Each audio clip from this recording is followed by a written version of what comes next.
Welcome to A Man's Perspective. Today, we printed up a list of questions that I'm supposed to answer in order to give advice on hopefully how to live better lives, more comfortable lives. So it's primarily on mental health and how how it how we can move through it together. So let me read the question, then I'm going to answer it. First question is, how important are support systems in maintaining mental health? Support systems are, we have to remember the human being as a species. You have to think about it. Remember, think about the human being as a species. We're the top predator on the planet because we cooperate. We're not the fastest, we're not the strongest, and some marine biologists say we're not the smartest, that dolphins and some whales are smarter than us. But we're still the top predator on the planet. We rule everything that our particular species does. And the reason for that is cooperation. So genetically, biologically, we developed to work together through the hundreds and thousands of years that we've been on the planet. It's become part of our biology to work together.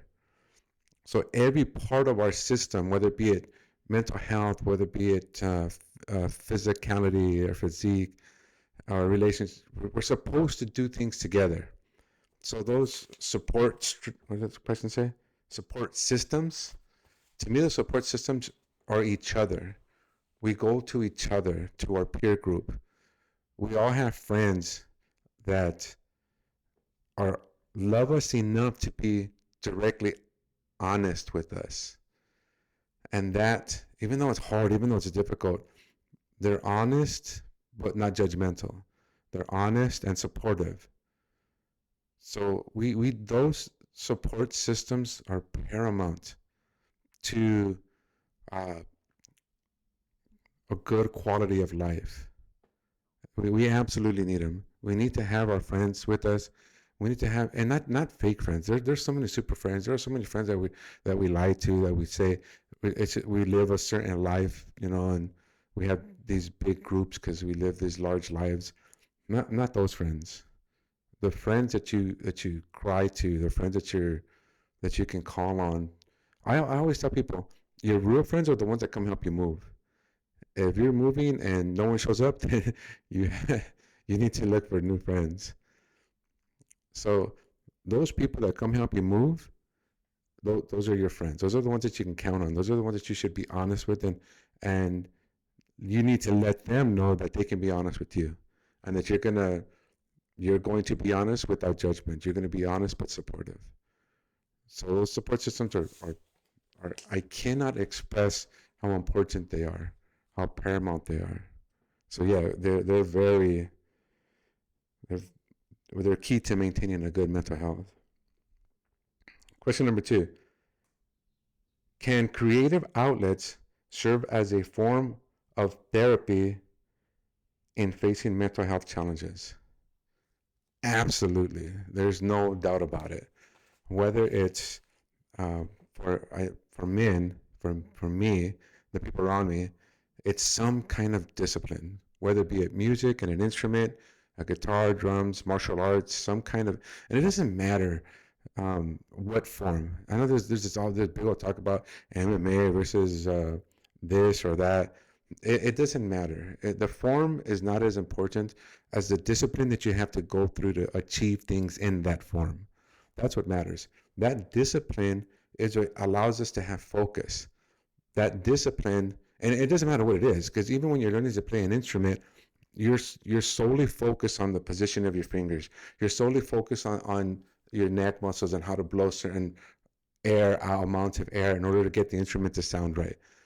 Whatever it is that you do that requires intense focus on one particular thing frees up your mind to be open to other ideas, to be open to other ways of doing things. That discipline also, the secondary benefit is it helps you to keep going, because inevitably with everything in life, it's going to get difficult. I have a personal belief that life is not supposed to be easy. We're not here to live posh lives or we're here to struggle. And it's through that struggle that we learn things. It's through that struggle that we become greater. It's through that struggle that we are able to teach other people. So we need that discipline in order to grow. So yeah, and it doesn't matter. Remember, like I said, any form of discipline, anything, whether it be a mathematics, physics, instruments, drawing, um, just pick something that makes you feel good and intensely focus on it for at least 30 minutes a day. If you can focus 30 minutes to 1 hour a day and intensely focus 30 minutes to 1 hour a day on any given subject or thing or task or whatever it is you want to do, you'll become an expert in a year. Just by mere virtue of constantly focusing on it, it'll become secondhand. You'll your muscles will adapt. They just you'll become an expert. So yes, creative outlets are they're key. We will all need something to do to get our mind off of what we go through every day. Because life sucks. Life is hard. It doesn't matter where you were born and given. The people born in Afghanistan have significantly more difficult lives than the people born in the United States. But that does not mean that people in the United States do not suffer, do not struggle. We do suffer, we do struggle, and that creative outlet will help us get through those struggles and become better human beings. Question number 3. Can you share a specific moment or experience that marked a significant phase of personal growth in your life? I can think of 4. Well, 3 or 4. One was the first one was my oldest daughter being born. Before she was born, I used to think that I knew what unconditional love was. We all say these things to our partners. "Oh, I'll die for you. I love you more than anything," all this stuff. But it's just words. I always thought before, when I would say those things to the people that I loved, I always thought it was just like a way to show how much you mean to me. But seeing my daughter being born, I instantly knew that if she needed my heart, I would cut it out myself. There was nothing that my daughter could do, and the kids that came after, that would get me to stop loving them, no matter what they did, no matter what they, um, even unto my own death. There's nothing that would ever get me to stop loving them. The second thing was when my son was born. I learned. I thought about the future. Growing up poor, I was always just focused. The furthest out I could see was a week or a month. But when I saw my son being born, I knew what legacy meant. I had heard that word, and I had heard I had read the definition, and I'd used it in sentences, but it never had a deep meaning for me. But my son being born did turn it into that deep, meaningful thing. And all of a sudden, I knew that I had to build stuff for the future. I knew that I had to stop, you know, the childish things I was doing, in order for their benefit, for the kids' benefit. And each one of my kids led to something. And I could go on and on about that, but yeah, those are specific moments or experiences that helped me to grow in my life. Number 4, can you discuss a failure or setback that taught you a valuable lesson and contributed to your personal development? A failure or setback. The people you put in your life are going to have a tremendous effect on your future. So the setback that I had is I married the wrong person. And not that she was a bad person, but I married the wrong person for me.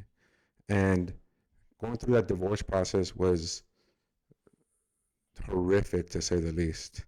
And not horrific because of all the stuff that we went through as adults, but horrific in what it left in my kids and how it left them feeling like they're lacking, like they needed something. And it took years to overcome those setbacks. So be wary of who you put in your life and try to become that person that, if you would step outside of yourself and look at, try to become that person that you would be proud of knowing, that you would be proud to call a friend, that you would be proud to call a loved one. So be wary of the people that you put in your life and become better yourself. Number 5, why do you believe reflection is crucial for personal development? Oh my God, that is key, because without reflection, you have no measure of growth. We're supposed to become better tomorrow than we are today, and better today than we were yesterday.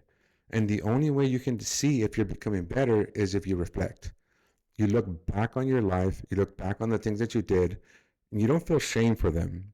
Because I tell people, the people around me, wear our struggle, wear your pain as a badge of honor. Because there are people that cannot overcome what you overcame. Those struggles, those things that we choose to call trauma, are badges of honor. You now can teach someone, you now can help someone overcome. Doing the job that I do, I come into contact every day with people that cannot overcome the things that happened to them when they were younger, the things that happened to them when they were growing up. And when you overcome that as an individual, you can help those people. You can bring them up from where they were at. So reflection helps you do that. Reflection teaches you what you're supposed to do and not do, and how to get through each incident or each situation. So reflection is paramount. It's absolutely, I've said that word already, but it's really super important. Question 6. Do you think that gratitude can change our perspective? Absolutely. Absolutely. The only thing is that people use gratitude the wrong way. Everyone, they just sit and however you show gratitude, most people, and myself included, this is how I started. I would just say, thank you for everything. Thank you, God, for this. Thank you, God, for that. Thank you for my kids. Thank you. It's thank you, expressing words of thanks. But gratitude is a two-part thing. Gratitude is acknowledging those things that you are supposed to be grateful for, but also committing those same acts of kindness towards other people. And that's the part that everybody forgets. You have to do those things that were done to you that make you feel grateful. You have to do other acts for other people. And that's what leads to happiness. Those most moments of time where you are happy is when you do things for other people. So gratitude is a twofold thing. Give thanks for the things that you're grateful for. And it's too many to list, done from every molecule of every water, of everything around us. But also commit acts of kindness towards other people. That's the part everybody forgets. So do that. Those acts of kindness are really the more important part. No, they're equally important. But yes, gratitude is absolutely important. It's paramount to use it a third time. But it's just a short video. But I hope that it helps somebody. Hope that somebody's learned something from this. I hope that I'm able to pass on the little knowledge that I have, the little wisdom that I garnered throughout my years of life. I want to pass it on. I want people to become more tomorrow than they are today. And I want people to know that love, the most important thing, love is an actual force of nature. Love is all around us, like gravity. We didn't know what gravity was prior to Isaac Newton, but we experienced it all the time. And love is like that. We lack the technology to measure it. We lack the technology to see it, but we're making strides towards that technology. Love is an actual force of nature. That's the one thing I want everybody to know, because it's true. So thank you for watching. I hope that we've learned something. If you have any questions, please leave it in the comment section, and myself or whatever guests I have on that episode will do our best to answer them. Like and subscribe, and thank you.